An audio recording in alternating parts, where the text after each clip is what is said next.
hidup adalah jalan panjang, penuh lika-liku, dan ujian yang tak pernah bisa kita prediksi. Namun, jika ada satu hal yang selalu aku yakini, itu adalah kekuatan keluarga. Bagiku, keluarga adalah segalanya. Tapi kadang-kadang, ketika beban hidup terlalu berat untuk ditanggung sendiri, bahkan keluarga pun bisa menjadi sumber tekanan terbesar. Namaku Hanan. Aku lahir di sebuah desa kecil di pinggiran Jawa Barat, tempat sawah-sawah hijau membentang luas seperti karpet alam yang tiada habisnya. Desaku mungkin bukan tempat yang ramai atau modern, tapi disinilah aku tumbuh besar bersama orang-orang yang kusayangi. Ayah, ibuku, dan aku, kami bertiga dulu begitu dekat. Setiap hari, kami bekerja sama membangun kehidupan sederhana tapi penuh cinta. Namun, semua itu mulai berubah sejak ayah meninggal dunia 5 tahun lalu dalam sebuah kecelakaan saat mengantar hasil panen ke pasar. Sejak itu, tanggung jawab keluarga jatuh sepenuhnya di pundakku. Aku sekarang berusia 22 tahun, masih muda menurut ukuran siapapun. Tapi kalau dilihat dari mata warga desa, aku sudah termasuk perempuan tua yang seharusnya sudah menikah dan memiliki anak. Ironisnya, meski mereka sering bergunjing soal statusku sebagai gadis lajang, tak ada satupun dari mereka yang benar-benar peduli dengan apa yang sedang kualami. Mereka tidak tahu betapa berat rasanya harus mencari nafkah, merawat ibuku yang sakit-sakitan, serta melunasi utang keluarga kepada rentenir lokal bernama Pak Wahyo. Ibuku, Buronah, adalah wanita hebat yang selalu sabar dan tegar. Kehidupannya sejak ditinggal suaminya dipenuhi pengorbanan demi memastikan bahwa aku tetap bisa sekolah dan mendapatkan pendidikan layak. Namun, beberapa bulan belakangan ini, kondisi kesehatannya semakin buruk. Diabetes yang dideritanya sejak lama mulai menyerang pembuluh darahnya, menyebabkan komplikasi serius hingga ia harus dirawat intensif di rumah sakit. Dan seperti biasa, masalah kesehatan selalu datang dengan tagihan mahal. Hanan, kamu yakin bisa melunasi biaya rumah sakit ini? Tanya Buronah lemah suatu sore ketika aku duduk di samping ranjangnya. Matanya tampak redup, namun sorotnya masih menyimpan harapan meski tubuhnya semakin rapuh. Aku tersenyum tipis, berusaha menenangkan hati kami berdua. Tentu saja, Bu. Aku akan cari cara. Jangan khawatirkan apapun selain kesembuhan Ibu. Sebenarnya, kata-kata itu lebih merupakan bentuk penyemangat bagi diriku sendiri daripada untuknya. Aku tahu persis bagaimana sulitnya situasi keuangan kami. Utang pada Pak Wahyo semakin menumpuk karena bunga tinggi yang dia kenakan. Setiap kali aku datang ke rumahnya untuk bernegosiasi, dia hanya tertawa dingin dan berkata, "Kalau kalian nggak bisa bayar, ya aku ambil tanah kalian." Suaranya santai, seolah-olah mengambil tanah seseorang adalah hal yang lumrah dilakukan tanpa rasa bersalah. Tanah. Hanya itulah aset berharga yang tersisa milik keluargaku. Tanah pertanian warisan ayah yang dulunya subur dan penuh kenangan indah. Aku tidak bisa membiarkan Pak Wahyo merebutnya begitu saja. Itu satu-satunya harta yang membuatku merasa dekat dengan ayah meskipun beliau sudah tiada. Setiap pagi, aku bangun sebelum matahari terbit untuk bekerja di ladang. Pekerjaan ini melelahkan, tapi aku tidak punya pilihan lain. Sore harinya, aku bekerja sampingan di warung milik tetangga, membantu menjual gorengan dan minuman ringan, agar bisa mengumpulkan tambahan uang. Meski begitu, upahku tetap saja tidak cukup untuk menutupi semua kebutuhan. Suatu malam, setelah seharian bekerja keras, aku duduk di teras rumah sambil memandangi langit gelap yang dipenuhi bintang. Pikiranku melayang-layang, mencoba mencari solusi untuk keluar dari jeratan utang ini. Tiba-tiba, pintu depan terbuka, dan Buronah keluar dengan langkah pelan. Dia membawa secangkir teh hangat dan duduk di sampingku. Aku mendengar sesuatu hari ini, katanya pelan, suaranya terdengar lebih lemah dari biasanya. Ada kabar bahwa Haji Ratno, dia ingin menikahimu.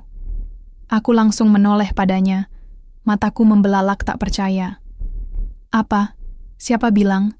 Buronah menghela napas, matanya menatap kosong ke arah ladang. Perantara dari keluarganya datang kemarin. Katanya, Haji Ratno bersedia melunasi semua utang kita jika kamu mau menikah dengannya. Aku diam sejenak, mencoba mencerna apa yang Baru saja aku dengar, Haji Ratno adalah salah satu orang terkaya di desa. Dia pemilik bisnis jamu tradisional yang sangat sukses, bahkan produk-produknya sudah diekspor hingga ke luar negeri. Tapi dia juga dikenal sebagai pria tua, berusia 50-an, dengan reputasi buruk di kalangan perempuan muda. Konon, dia sudah 2 kali bercerai dan jarang terlihat tersenyum kecuali sedang berbicara tentang usahanya. Tidak mungkin, Bu, balasku cepat-cepat. Itu tidak adil, aku tidak bisa. Aku tahu ini berat. Potong Bu Rona suaranya bergetar. Tapi lihatlah kondisi kita sekarang, Nak. Aku tidak tahu sampai kapan aku bisa bertahan.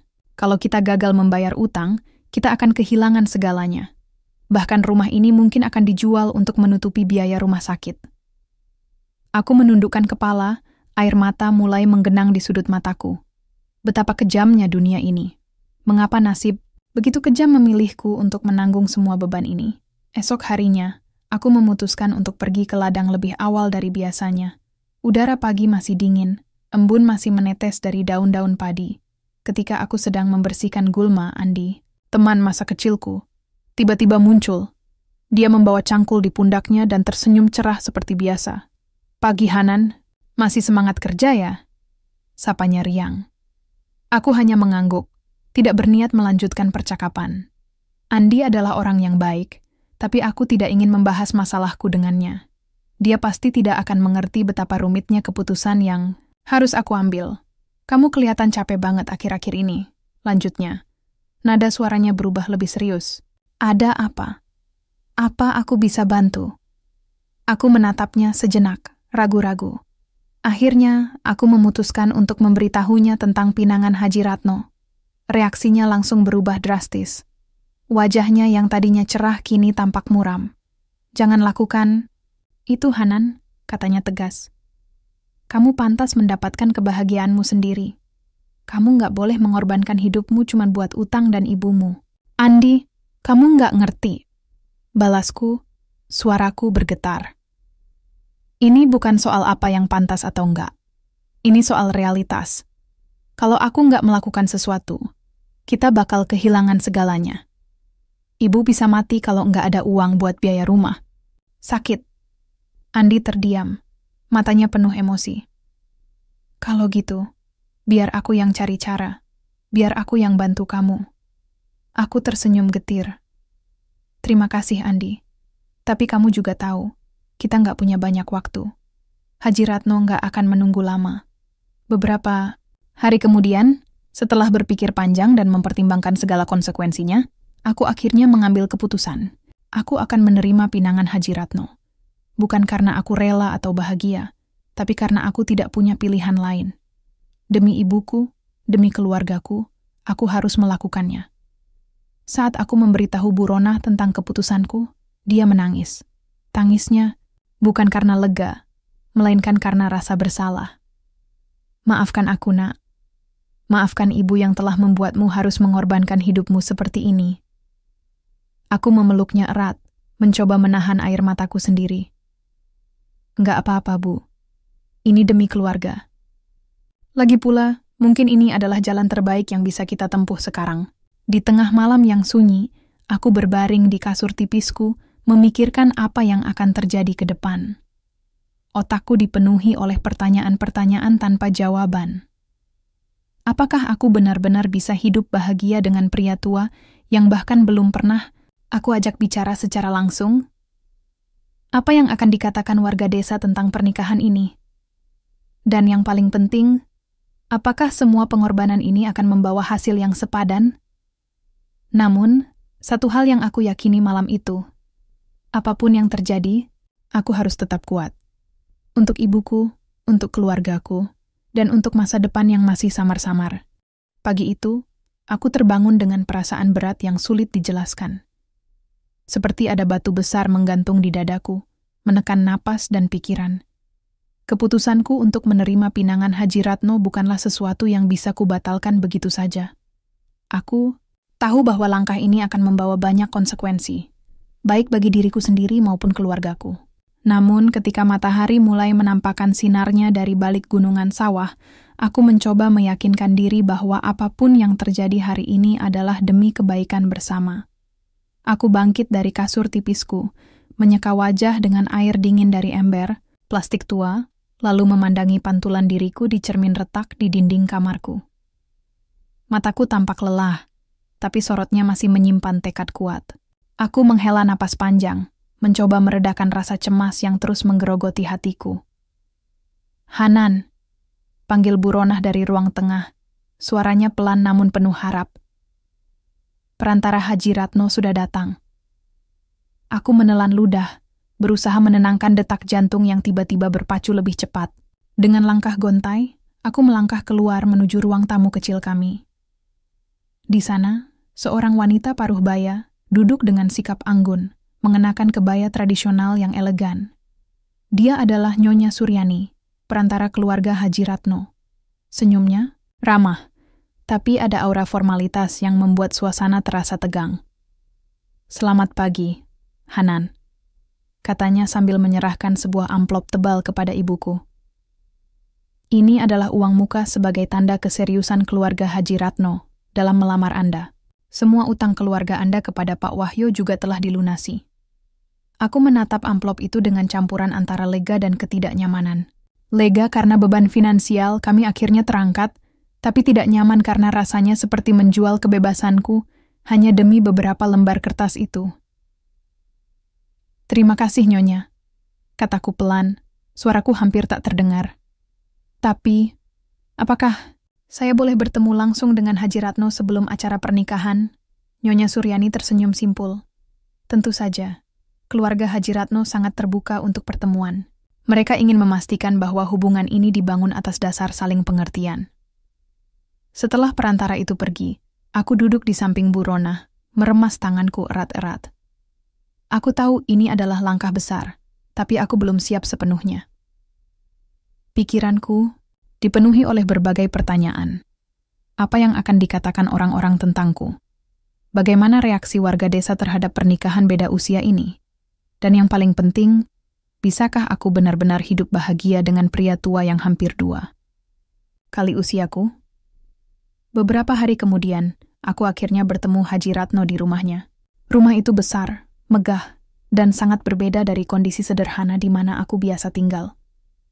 Sebuah gapura kayu ukir menghiasi pintu masuk, sementara halaman luas dihiasi tanaman hias dan kolam ikan. Ketika aku tiba, dia sedang duduk di ruang tamu, mengenakan setelan batik gelap yang membuatnya tampak lebih muda dari usianya. Wajahnya tenang, meski ada kerutan-kerutan halus di sudut matanya yang menunjukkan bahwa dia telah melewati banyak hal dalam hidupnya.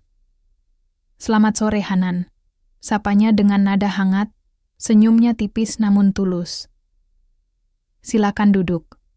Aku mengangguk canggung, lalu duduk di kursi yang disediakan. Suasana hening beberapa saat, sampai akhirnya dia mulai berbicara. "Aku tahu ini bukan situasi yang mudah bagimu," katanya pelan. "Pinangan ini mungkin terkesan mendadak, bahkan mungkin terdengar egois. Tapi aku ingin kamu tahu bahwa niatku baik. Aku ingin membantu keluargamu melewati masa sulit ini." Aku menatapnya, mencoba mengartikan ekspresinya. Ada sesuatu dalam caranya berbicara yang membuatnya terlihat jujur. Meskipun aku belum sepenuhnya yakin. "Kenapa harus saya?" tanyaku akhirnya. Suaraku terdengar ragu-ragu. "Kenapa memilih gadis seusia saya, sedangkan Anda jelas-jelas bisa mendapatkan siapapun?" Dia tertawa kecil, suaranya rendah namun ramah. "Karena aku melihat potensi dalam dirimu, Hanan. Kamu pekerja keras, tangguh, dan memiliki hati yang baik. Itu adalah kualitas yang sangat jarang aku temukan di zaman sekarang. Aku tidak bisa menahan diri untuk tidak tersenyum samar mendengar pujian itu. Meski begitu, hatiku tetap waspada. Dan apa yang akan terjadi setelah pernikahan ini? Apa yang Anda harapkan dariku?" Dia menghela napas, pandangannya lurus ke depan. "Aku tidak mengharapkan apapun selain kerjasama dan pengertian. Aku sadar bahwa kita berdua berasal dari dunia yang berbeda, tapi aku percaya bahwa dengan waktu, kita bisa saling memahami satu sama lain." Percakapan itu berlangsung singkat, tapi cukup memberiku gambaran tentang siapa Haji Ratno sebenarnya. Dia bukan pria sombong atau arogan, seperti yang kubayangkan sebelumnya. Dia tampak manusiawi. Namun, meski begitu, aku tetap merasa cemas tentang masa depanku. Minggu-minggu berikutnya berlalu dengan cepat.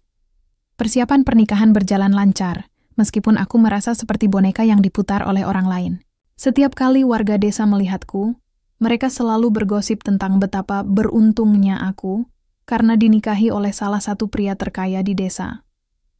Beberapa dari mereka bahkan menyindir bahwa aku naik kelas karena pernikahan ini. Komentar-komentar itu menyakitkan, tapi aku mencoba mengabaikannya. Namun, ada satu orang yang tidak pernah berhenti mencoba membujukku untuk membatalkan pernikahan ini. Andi. Teman masa kecilku itu semakin sering datang ke rumahku, berusaha meyakinkan bahwa aku pantas mendapatkan kebahagiaan yang sebenarnya, bukan sekadar pengorbanan. "Kenapa kamu nggak kabur saja, Hanan?" Tanyanya suatu sore ketika kami duduk di tepi sungai kecil di belakang ladang. "Aku bisa bantu kamu pergi ke kota. Kita bisa mulai hidup baru di sana." Aku menatapnya, hatiku terbelah antara harapan dan realitas. "Andi, kamu tahu aku nggak bisa melakukan itu. Ini soal keluargaku, soal ibuku. Kalau aku kabur sekarang, ibu bakal mati karena nggak ada yang ngurusin dia." Andi menghela napas, matanya penuh frustrasi. "Tapi kamu juga nggak bisa terus-terusan mengorbankan hidupmu cuma buat orang lain. Kamu punya hak untuk bahagia." "Bahagia macam apa yang bisa aku dapatkan kalau keluargaku hancur?" Balasku, suaraku bergetar. "Ini bukan soal aku, Andi. Ini soal apa yang harus aku lakukan sekarang." Dia diam sejenak, lalu menggenggam tanganku erat-erat. "Kalau gitu, biar aku yang tetap ada di sisimu. Biar aku yang jagain kamu, entah bagaimana caranya." Aku tersenyum getir, air mata mulai menggenang di sudut mataku. "Terima kasih, Andi. Tapi aku nggak mau kamu ikut terjebak dalam masalah ini. Ini urusanku, dan aku harus menghadapinya sendiri." Akhirnya, hari pernikahan tiba. Langit biru cerah menghiasi pagi itu. Tapi hatiku masih dipenuhi awan kelabu. Aku mengenakan kebaya putih sederhana yang dipinjamkan oleh tetangga, rambutku dihiasi mahkota bunga melati. Saat aku berdiri di depan altar, di hadapan para tamu undangan yang datang, dari seluruh penjuru desa, aku merasa seperti berada di panggung sandiwara. Semua orang tersenyum, bertepuk tangan, dan memberi selamat. Tapi tak ada satupun dari mereka yang benar-benar tahu apa yang kurasakan di dalam hati. Haji Ratno berdiri di sampingku, wajahnya tenang dan penuh keyakinan. Ketika penghulu meminta persetujuan kami untuk melanjutkan pernikahan, aku sempat ragu sejenak. Namun ketika aku melihat ibuku duduk di kursi barisan depan, matanya berkaca-kaca karena haru, aku tahu bahwa aku tidak punya pilihan lain. "Iya," kataku pelan, suaraku nyaris tak terdengar.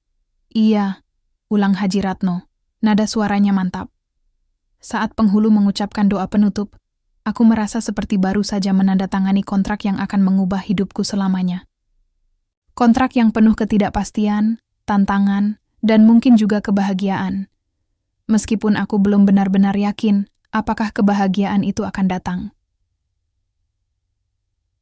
Selesai upacara, para tamu mulai berdatangan untuk memberi ucapan selamat.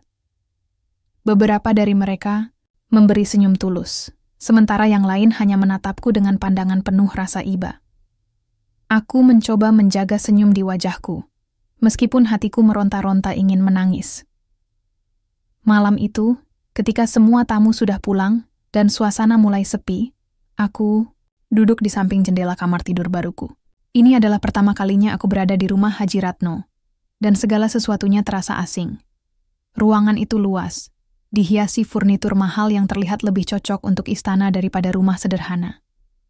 Aku memandangi bulan purnama di langit malam. Pikiranku dipenuhi oleh kekhawatiran tentang apa yang akan terjadi esok hari. Apakah aku benar-benar bisa menjalani hidup ini? Apakah aku bisa menerima kenyataan bahwa aku sekarang menjadi istri seorang pria tua yang bahkan belum pernah aku kenal? Secara mendalam, pertanyaan-pertanyaan itu terus menghantui pikiranku hingga aku akhirnya tertidur dalam kelelahan. Namun, di tengah ketidakpastian itu, satu hal yang aku yakini adalah bahwa aku harus tetap kuat. Untuk ibuku, untuk keluargaku, dan untuk masa depan yang masih samar-samar. Malam itu, aku duduk di tepi tempat tidur besar yang terasa asing bagiku. Seperai sutra halus membungkus tubuhku seperti selimut yang tidak nyaman, dingin dan kaku. Aku menatap kosong pada lampu kristal kecil yang menggantung di atas meja rias, memancarkan cahaya lembut namun tetap terasa jauh dari kehangatan. Hatiku dipenuhi oleh campuran emosi, takut, bingung, dan juga sedikit penasaran tentang apa yang akan terjadi setelah ini. Aku mendengar suara pintu terbuka perlahan, dan langkah-langkah ringan menyusuri lantai kayu. Haji Ratno masuk ke dalam kamar dengan sikap yang tenang, seolah-olah dia sudah melakukan ini berkali-kali sebelumnya. Dia mengenakan pakaian santai, kemeja putih longgar dan celana panjang gelap, yang membuatnya tampak lebih bersahaja dibandingkan saat pertemuan resmi beberapa waktu lalu. "Selamat malam, Hanan." Sapanya pelan, nada suaranya ramah tapi hati-hati, seakan takut membuatku merasa terintimidasi. Aku hanya mengangguk singkat sebagai balasan, tangan-tanganku berkedut gugup di atas pangkuan. Suasana hening beberapa saat, hanya ada bunyi angin malam yang menerpa jendela besar di samping tempat tidur. "Kamu pasti lelah setelah hari yang panjang tadi," lanjutnya, mencoba memecahkan ketegangan. "Aku tahu ini bukan situasi yang mudah bagi kita berdua." Aku mengangkat kepala, menatap matanya untuk pertama kalinya malam itu. Ada sesuatu dalam caranya berbicara yang membuatku merasa aneh. Bukan aneh dalam arti negatif, melainkan lebih kepada kejutan bahwa dia benar-benar peduli. Bukan sekadar basa-basi atau formalitas, tapi sepertinya dia benar-benar memikirkan perasaanku. Aku nggak tahu harus bilang apa. Gumamku akhirnya. Suaraku serak karena gugup. Ini semua masih terasa asing buat aku.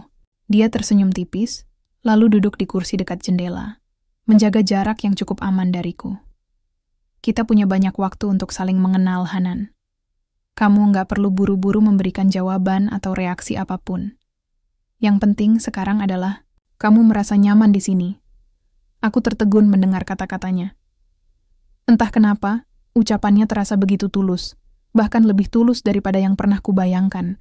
Mungkin dia memang bukan pria tua kolot yang hanya peduli pada dirinya sendiri, seperti yang digosipkan warga desa. Beberapa menit berlalu dalam diam, sampai akhirnya dia bangkit dari kursinya dan mengambil buku kecil dari meja samping tempat tidur. "Kamu suka cerita lucu?" tanyanya tiba-tiba. Senyumnya mulai merekah. Aku mengernyit bingung. "Cerita lucu?" Dia mengangguk, lalu mulai membacakan sebuah cerita pendek tentang seorang petani yang salah membeli bibit tanaman. Ceritanya sederhana, tapi entah bagaimana caranya, dia bisa membuatnya terdengar sangat menghibur. Aku tanpa sadar mulai tersenyum, bahkan tertawa kecil ketika dia menirukan suara karakter dalam cerita tersebut dengan ekspresi dramatis. Tanpa kusadari, suasana tegang di antara kami mulai mencair. Kami berbicara tentang hal-hal kecil, kebiasaan, sehari-hari, makanan favorit, bahkan film-film lawas yang pernah kami tonton di televisi. Dia ternyata memiliki selera humor yang baik dan pandangan hidup yang cukup bijaksana. Meski usianya jauh di atasku, percakapan kami terasa alami, seperti dua orang teman yang sedang berbagi cerita. Namun, di tengah obrolan ringan itu, ada satu momen ketika dia tiba-tiba terdiam, matanya menatap kosong ke arah jendela. "Aku sudah 2 kali gagal dalam pernikahan," katanya pelan, suaranya bergetar sedikit. "Dan kadang-kadang, aku merasa kesepian sekali." Aku terhenyak mendengar pengakuannya. Ini adalah pertama kalinya dia membicarakan hal pribadi padaku, dan aku merasa seperti sedang melihat sisi lain dari dirinya yang jarang ditunjukkan kepada orang lain. Kenapa pernikahanmu gagal?" tanyaku hati-hati. Takut melangkah terlalu jauh ke wilayah sensitif. Dia menghela napas panjang, lalu menjawab, "Mungkin karena aku terlalu fokus pada pekerjaan. Atau mungkin karena aku nggak bisa menjadi suami yang mereka harapkan. Aku nggak tahu pasti." Ada jeda panjang setelah itu, tapi aku tidak merasa perlu mengisi keheningan dengan kata-kata. Aku hanya duduk di sana, mendengarkan detak jam dinding yang berdetak pelan di sudut ruangan. Setelah beberapa saat, dia kembali tersenyum, meski kali ini senyumnya terlihat lebih lemah. Tapi malam ini rasanya berbeda. Kamu membuatku merasa lebih ringan, Hanan. Aku menundukkan kepala, pipiku memanas karena malu. Aku cuma berusaha jadi diriku sendiri, dan itu sudah cukup, katanya, suaranya hangat. Terima kasih sudah mau berbicara denganku malam ini. Saat malam semakin larut, kami akhirnya memutuskan untuk beristirahat. Dia tidur di sofa panjang di ruang tamu, sementara aku tetap berbaring di tempat tidur besar itu. Meski tubuhku letih, pikiranku masih terjaga, memutar ulang setiap detail percakapan malam itu. Aku tidak bisa menyangkal bahwa ada sesuatu yang berubah dalam cara aku melihat Haji Ratno. Dia bukan lagi sosok tua yang dingin dan misterius seperti yang kubayangkan sebelumnya.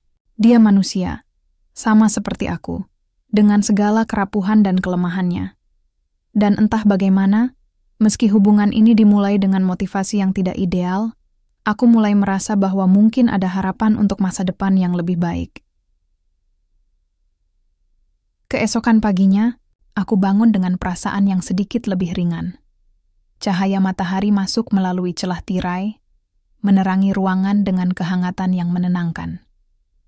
Ketika aku keluar dari kamar, aku melihat Haji Ratno sedang duduk di meja makan, membaca koran sambil menyeruput teh hangat. "Selamat pagi," sapanya ketika melihatku. "Aku sudah memesankan sarapan untuk kita. Semoga kamu suka." Aku mengangguk sambil tersenyum tipis, lalu duduk di sampingnya. Sarapan itu sederhana, nasi goreng, telur dadar, dan irisan buah segar. Tapi rasanya jauh lebih nikmat daripada makanan yang biasa ku makan di rumah. Sambil makan, aku iseng-iseng bertanya tentang bisnis jamunya. Dia tampak antusias menjelaskan tentang produk-produknya, teknologi modern yang digunakan, serta bagaimana dia berhasil memperluas pasar hingga ke luar negeri. Dia bahkan menawarkan untuk mengajakku melihat-lihat pabriknya suatu hari nanti. "Kenapa kamu tertarik dengan bisnis jamu?" tanyaku penasaran. Dia tersenyum, matanya berbinar. "Karena itu warisan budaya kita. Orang-orang sering menganggap remeh jamu tradisional, padahal manfaatnya luar biasa. Aku ingin membuktikan bahwa kita bisa memodernisasi warisan nenek moyang tanpa kehilangan esensinya." Aku mengangguk, merasa kagum dengan visinya. Namun, ada satu hal yang terus mengganggu pikiranku sejak kemarin sore. Dokumen-dokumen rahasia yang kutemukan di ruang kerjanya. Saat membersihkan meja kerjanya kemarin, aku secara tidak sengaja melihat beberapa dokumen yang mencurigakan. Ada nama Pak Wahyo, rentenir lokal, disebut-sebut dalam salah satu kontrak bisnis. Apakah dia terlibat dalam praktik ilegal? Apakah bisnis jamunya benar-benar bersih seperti yang dia klaim? Pertanyaan-pertanyaan itu terus menghantui pikiranku sepanjang hari. Meski begitu, aku memutuskan untuk tidak langsung mengonfrontasi Haji Ratno. Aku butuh lebih banyak informasi sebelum membuat kesimpulan apapun. Malam itu, setelah makan malam, aku kembali ke kamar untuk beristirahat. Namun, sebelum tidur, aku memutuskan untuk mencari tahu lebih lanjut tentang dokumen-dokumen itu. Dengan hati-hati, aku membuka laci meja kerjanya dan menemukan beberapa file yang tersembunyi di balik tumpukan kertas lainnya. Satu persatu, aku membaca isi dokumen-dokumen tersebut. Semakin banyak yang aku baca, semakin kuat firasat buruk di dalam hatiku. Ternyata, Haji Ratno bekerja sama dengan Pak Wahyo untuk mengeksploitasi warga desa melalui utang berbunga tinggi. Jamu-jamu yang dijualnya bukan hanya produk kesehatan biasa, tapi juga alat untuk menjerat para pelanggan agar terus bergantung pada produknya.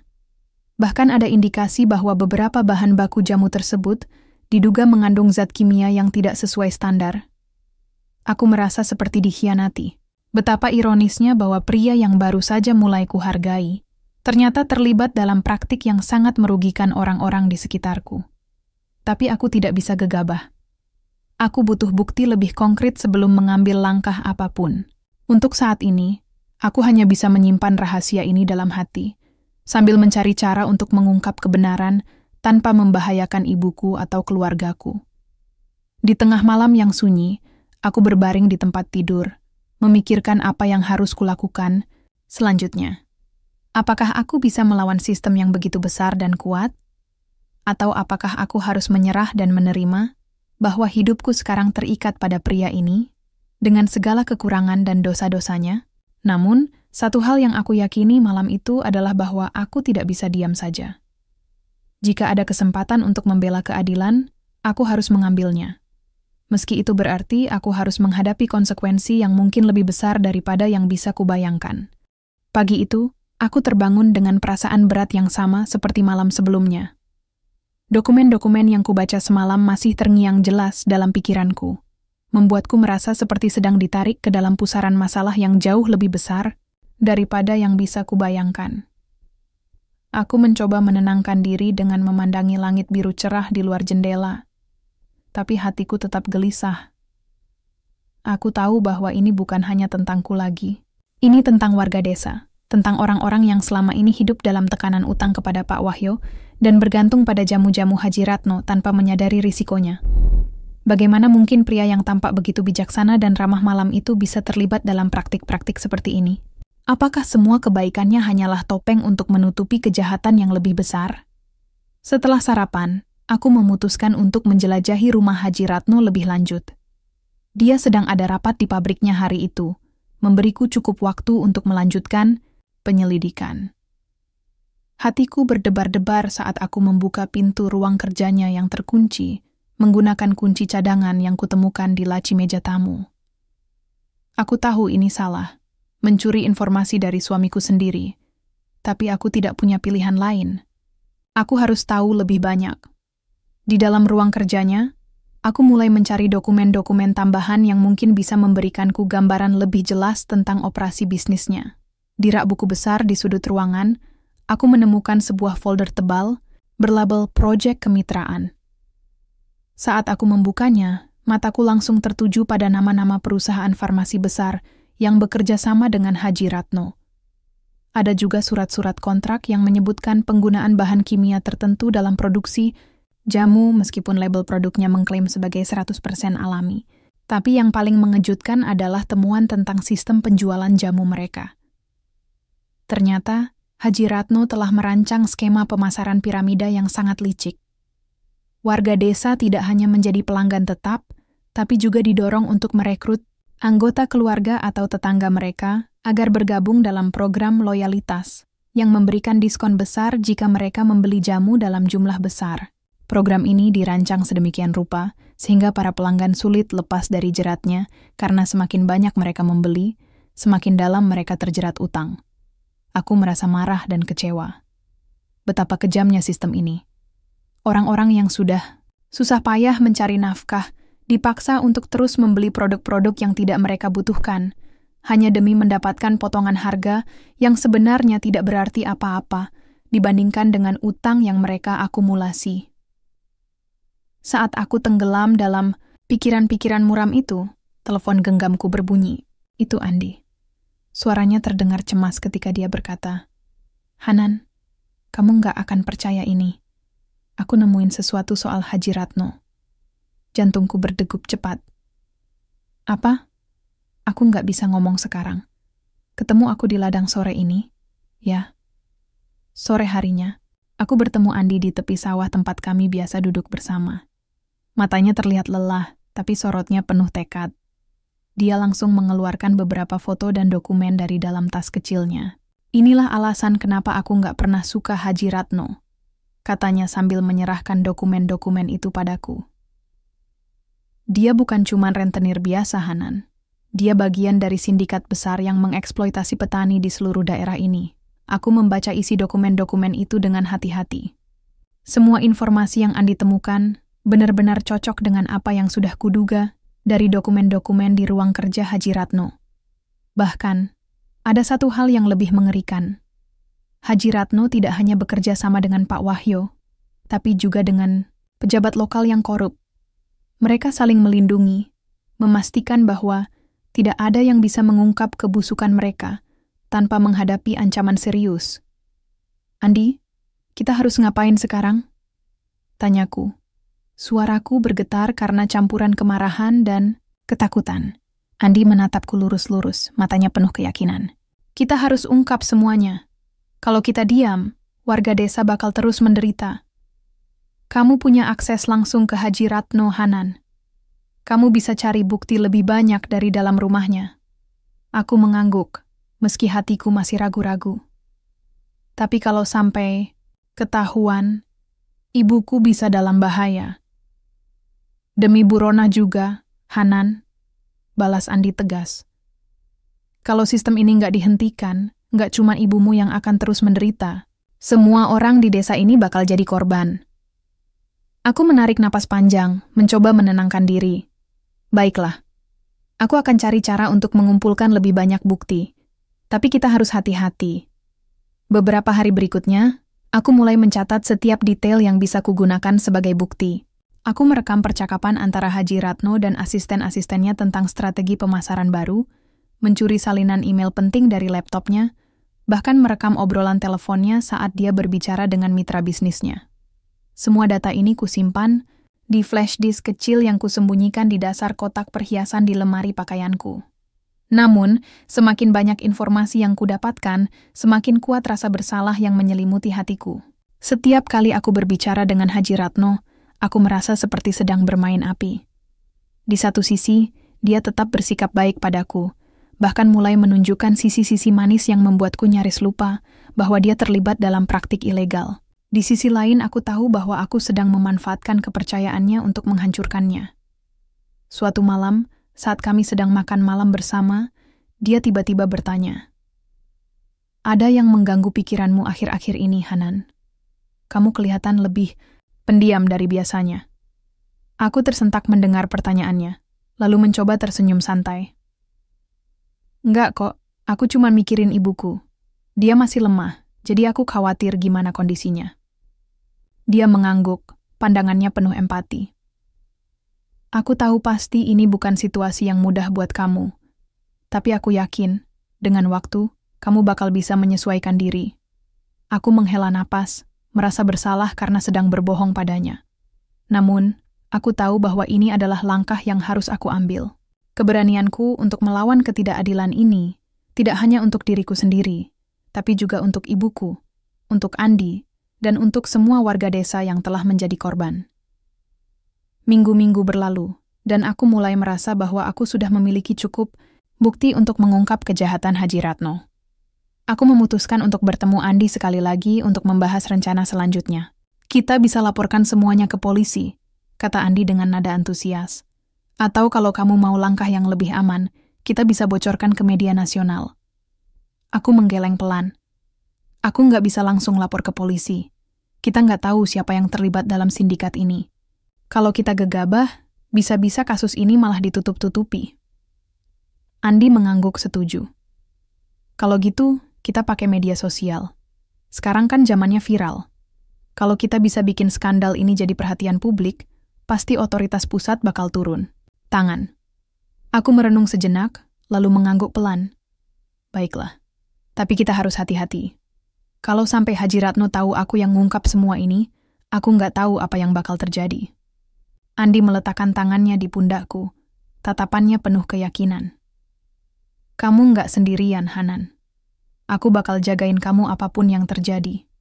Aku tersenyum tipis, meski hatiku masih dipenuhi oleh ketakutan dan ketidakpastian. Namun, satu hal yang aku yakini adalah bahwa aku harus melawan ketidakadilan ini. Jika aku mundur sekarang, aku tidak hanya gagal membela warga desa, tapi juga gagal membuktikan bahwa aku bisa menjadi suara bagi mereka yang tidak didengar. Malam itu, aku kembali ke kamar tidur dengan perasaan yang lebih mantap. Meski jalannya penuh risiko, aku tahu bahwa ini adalah langkah yang harus aku ambil. Untuk ibuku, untuk keluargaku, dan untuk masa depan yang lebih adil, aku siap menghadapi apapun yang akan datang. Aku memandangi bulan purnama di langit malam, mencoba menenangkan detak jantungku yang masih berpacu cepat. Aku tahu bahwa besok akan menjadi awal dari perjuangan baru. Perjuangan yang mungkin akan mengubah hidupku selamanya. Tapi entah bagaimana, aku merasa lebih ringan, seolah-olah beban yang selama ini menghimpit dadaku mulai terangkat sedikit demi sedikit. Esok paginya, aku bangun dengan tekad yang lebih kuat. Hari ini, aku akan mulai menulis postingan pertama untuk media sosial, membuka tabir kejahatan yang selama ini dilakukan oleh Haji Ratno dan sindikatnya. Aku tahu bahwa ini adalah langkah besar, tapi aku juga tahu bahwa inilah saatnya aku berdiri, tegak dan berbicara lantang demi keadilan. Dan untuk pertama kalinya dalam hidupku, aku merasa seperti sedang melakukan sesuatu yang benar-benar berarti. Matahari pagi itu terasa lebih terik dari biasanya, seolah-olah alam pun ikut memberi tekanan pada pundakku. Aku duduk di tepi tempat tidur besar yang kini terasa semakin asing, memandangi layar ponselku dengan perasaan campur aduk. Postingan pertama tentang skandal Haji Ratno sudah siap untuk dipublikasikan, tapi tangan ini masih ragu untuk menekan tombol unggah. Ini bukan hanya tentang membuka tabir kejahatan. Ini juga tentang mengorbankan hubungan yang mulai kuhargai, meski awalnya dimulai dengan alasan yang salah. Aku menutup mata sejenak, mencoba menenangkan pikiran yang berkecamuk. Bagaimana mungkin aku bisa merasa bimbang pada saat-saat seperti ini? Bukankah aku sudah memutuskan bahwa ini adalah jalan yang harus kutempuh demi keadilan? Tapi hatiku berkata lain. Ada bagian dari diriku yang tidak ingin melihat Haji Ratno hancur. Pria yang beberapa minggu lalu masih asing bagiku, namun kini mulai tampak lebih manusiawi daripada yang kubayangkan. Sore harinya, aku akhirnya memutuskan untuk berbicara langsung dengan Haji Ratno.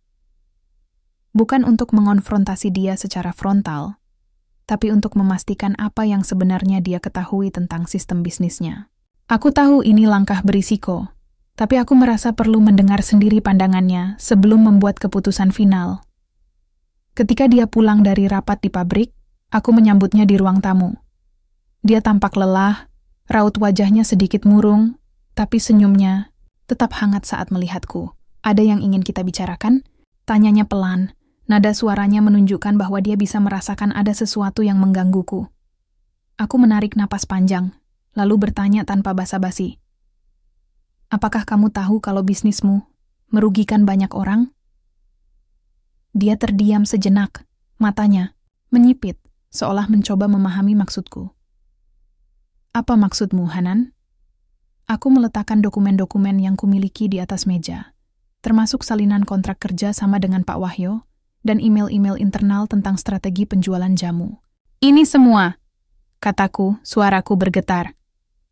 Skema utang berbunga tinggi, bahan kimia ilegal dalam produkmu, bahkan penggunaan nama pejabat korup untuk melindungi bisnismu.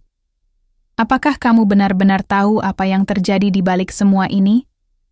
Haji Ratno duduk di kursi dekat meja, matanya menyapu isi dokumen-dokumen itu dengan cepat. Ekspresinya berubah drastis, dari kebingungan menjadi kemarahan, lalu akhirnya menjadi kehampaan yang sulit dijelaskan. Dia menundukkan kepala, tangannya mengepal erat di atas lutut. Hanan, katanya pelan, suaranya terdengar serak. Aku tahu apa yang telah kulakukan. Aku sadar bahwa sistem ini tidak sepenuhnya bersih. Tapi aku tidak tahu harus bagaimana lagi. Aku tertegun mendengar pengakuannya. Maksudmu? Dia menghela napas panjang, lalu menatapku lurus-lurus. Dulu, aku memulai bisnis ini dengan niat baik untuk melestarikan warisan budaya jamu tradisional. Tapi seiring waktu, ambisi dan kebutuhan ekonomi membuatku terjebak dalam sistem yang lebih besar daripada diriku sendiri. Aku tahu ini salah, tapi aku merasa tidak punya pilihan lain. Aku merasa seperti ditarik ke dalam pusaran emosi yang rumit. Di satu sisi, aku marah padanya karena telah membiarkan praktik-praktik ilegal ini terus berlangsung. Di sisi lain, aku juga merasakan kepedihan dalam suaranya.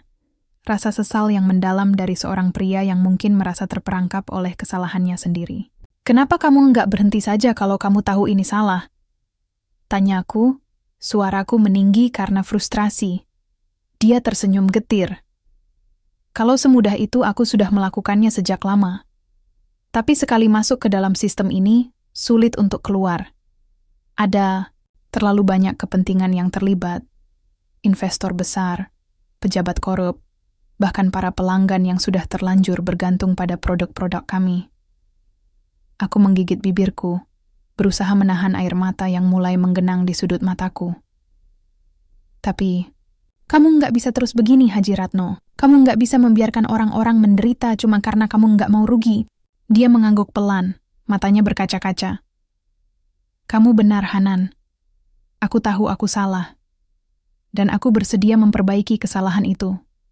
Tapi aku butuh bantuanmu. Aku menatapnya, bingung. Bantuanku? Aku tahu kamu sudah mengumpulkan bukti-bukti ini, katanya, menunjuk dokumen-dokumen di atas meja. Dan aku tahu kamu punya rencana untuk mengungkap semuanya. Biarkan aku membantumu. Biarkan aku memperbaiki sistem ini dari dalam. Aku terdiam, pikiranku dipenuhi oleh pertanyaan-pertanyaan baru. Apakah dia benar-benar bisa dipercaya? Atau apakah ini hanya cara untuk melindungi dirinya sendiri? Beberapa hari berikutnya, aku berdiskusi panjang dengan Andi tentang apa yang harus dilakukan. Aku nggak yakin kita bisa percaya padanya, kata Andi keras kepala. Ini mungkin cuma trik supaya dia bisa lolos dari masalah. Tapi dia bersedia memperbaiki kesalahannya, balasku, mencoba membela Haji Ratno. Dia bilang dia mau mundur dari jabatannya dan mulai program baru untuk membantu warga desa melunasi utang mereka.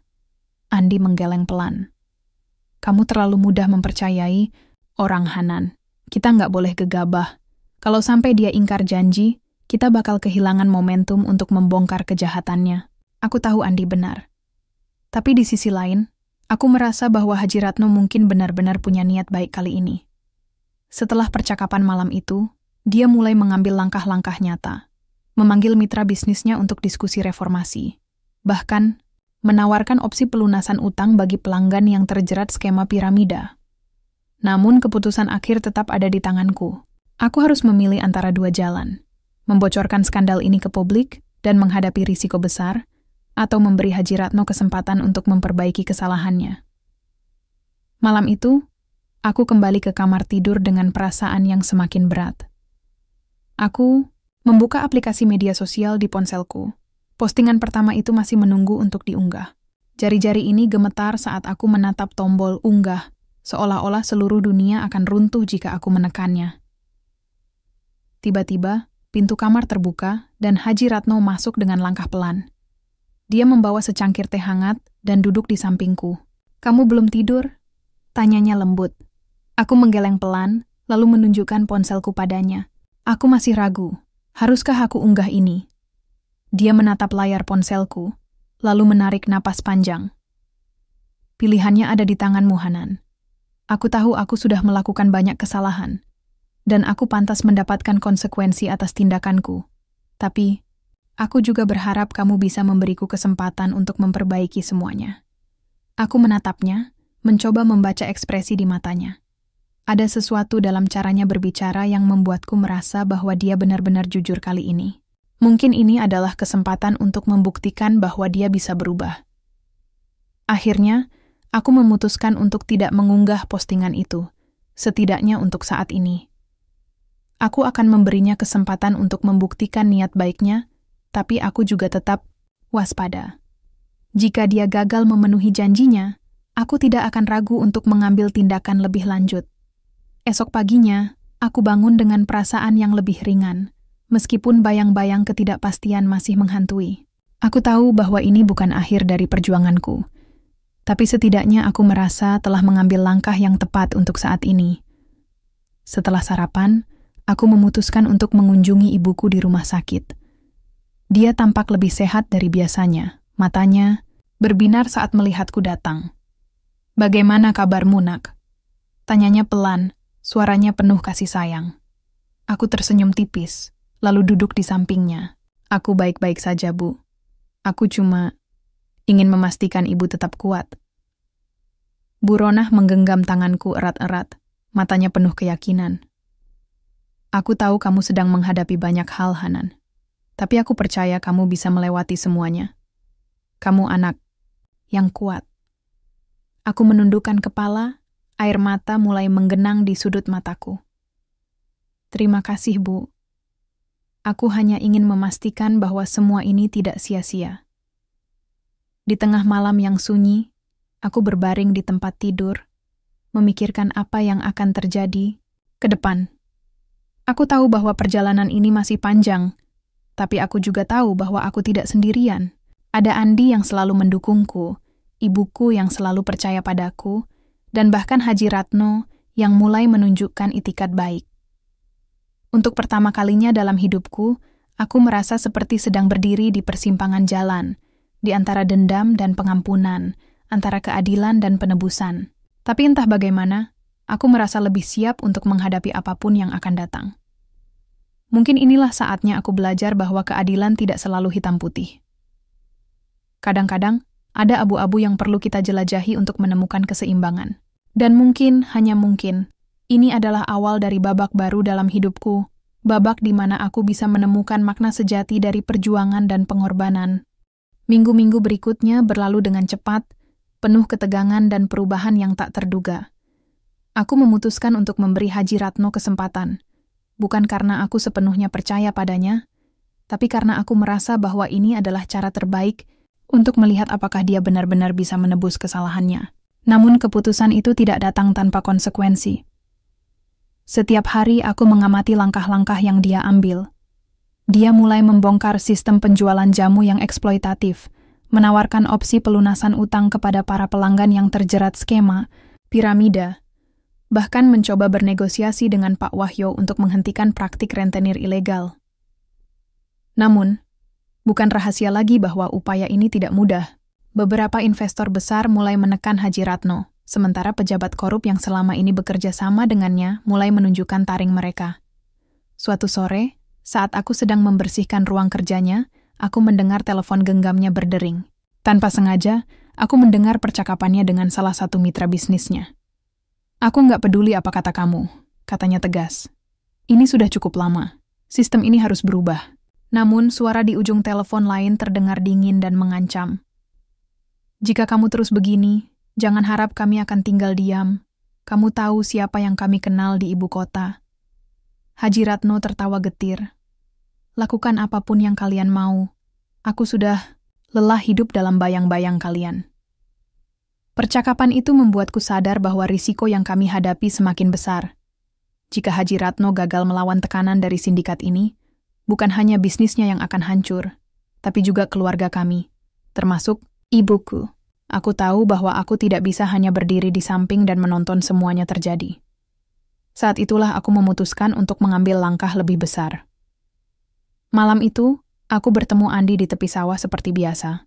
Langit gelap dipenuhi bintang, angin malam bertiup pelan, membawa aroma tanah basah setelah hujan ringan. Aku duduk di sampingnya. Tanganku gemetar saat aku membuka folder ponsel yang berisi semua dokumen penting yang telah kukumpulkan. "Andi, aku butuh bantuanmu," kataku pelan, suaraku penuh keteguhan. "Aku ingin bocorkan semua ini ke media sosial. Sekarang." Andi menoleh padaku, matanya penuh kekhawatiran. "Kamu yakin? Kalau sampai mereka tahu ini darimu, kamu bakal dalam bahaya besar." Aku mengangguk, meskipun hatiku masih dipenuhi oleh rasa takut. "Aku nggak bisa diam lagi, Andi. Haji Ratno sudah berusaha memperbaiki kesalahannya, tapi tekanan dari atas terlalu besar. Kalau kita nggak segera bertindak, semuanya akan kembali seperti semula." Andi menghela napas panjang, lalu meletakkan tangannya di pundakku. "Kalau itu keputusanmu, aku akan ada di sisimu. Tapi kita harus hati-hati. Postingan pertama harus benar-benar kuat, supaya bisa menarik perhatian publik." Kami menghabiskan beberapa jam berikutnya untuk menyusun narasi yang tepat. Setiap kata dipilih dengan hati-hati, setiap foto didokumentasikan secara detail, dan setiap data diverifikasi berkali-kali. Ketika semuanya siap, aku menatap layar ponsel dengan perasaan campur aduk. "Siap?" tanya Andi pelan. Suaranya penuh dukungan. Aku menarik napas panjang, lalu menekan tombol unggah. Postingan itu langsung tersebar ke seluruh platform media sosial, lengkap dengan hashtag yang menarik perhatian warganet. Judulnya sederhana namun menusuk. "Skandal besar di balik bisnis jamu tradisional. Korupsi, eksploitasi, dan pengkhianatan terhadap rakyat." Esok paginya, postingan itu langsung viral. Media nasional mulai menghubungi kami. Warga desa mulai membicarakan topik ini. Bahkan otoritas pusat turun tangan untuk melakukan investigasi mendalam. Rumah Haji Ratno diserbu wartawan. sementara para pejabat korup yang terlibat mulai diciduk satu persatu. Semua orang kini tahu tentang praktik ilegal yang selama ini dilakukan oleh sindikat tersebut. Haji Ratno sendiri tampak lega meski situasinya semakin rumit. Dia memanggilku ke ruang kerjanya, wajahnya penuh emosi yang sulit dijelaskan. "Aku tahu, ini pasti ulahmu, Hanan," katanya pelan. Suaranya terdengar lelah namun tulus. Dan aku bersyukur. Aku menatapnya, tak percaya bahwa dia tidak marah padaku. "Kenapa kamu nggak marah?" Dia tersenyum tipis, matanya berkaca-kaca. "Karena aku tahu aku pantas mendapatkan ini, dan aku juga tahu bahwa ini adalah satu-satunya cara untuk memperbaiki segalanya." Beberapa minggu kemudian, hasil investigasi mulai terlihat. Pabrik jamu milik Haji Ratno ditutup sementara untuk direformasi, sementara aset-aset Pak Wahyo disita oleh pemerintah. Para pelanggan yang terjerat utang diberi opsi restrukturisasi atau pelunasan langsung tanpa bunga tambahan. Warga desa mulai merasakan dampak positif dari semua ini, meskipun proses pemulihan masih membutuhkan waktu. Namun, bagiku, ini bukan hanya tentang keadilan bagi warga desa. Ini juga tentang pengampunan dan penebusan. Setelah semua yang terjadi, aku memutuskan untuk berbicara dari hati ke hati dengan Haji Ratno. "Aku nggak bisa melanjutkan pernikahan ini," kataku pelan suatu sore saat kami duduk di teras rumahnya. "Bukan karena aku dendam padamu, tapi karena aku merasa ini bukan hubungan yang seharusnya." Dia mengangguk pelan, seolah sudah menduga jawaban. "Ini. Aku mengerti, Hanan. Kamu pantas mendapatkan kebahagiaanmu sendiri. Dan aku harus fokus pada penebusan dosa-dosaku." Aku tersenyum tipis, lalu menggenggam tangannya erat-erat. "Tapi aku nggak akan melupakan semua yang sudah kamu lakukan untuk keluargaku. Kamu sudah membantu ibuku sembuh, dan itu sesuatu yang nggak akan pernah bisa kulupakan." Dia tersenyum hangat, matanya penuh rasa syukur. "Terima kasih, Hanan. Kamu sudah mengajari aku arti keberanian dan keadilan." Beberapa bulan kemudian, aku resmi bercerai dengan Haji Ratno. Meski begitu, hubungan kami tetap baik. Kami tetap bekerja sama untuk membantu warga desa melalui program-program pemberdayaan baru.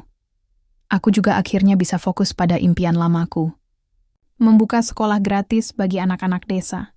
Dengan dukungan penuh dari Andi, aku berhasil mengumpulkan donasi dari berbagai pihak untuk membangun sekolah kecil di pinggir ladang.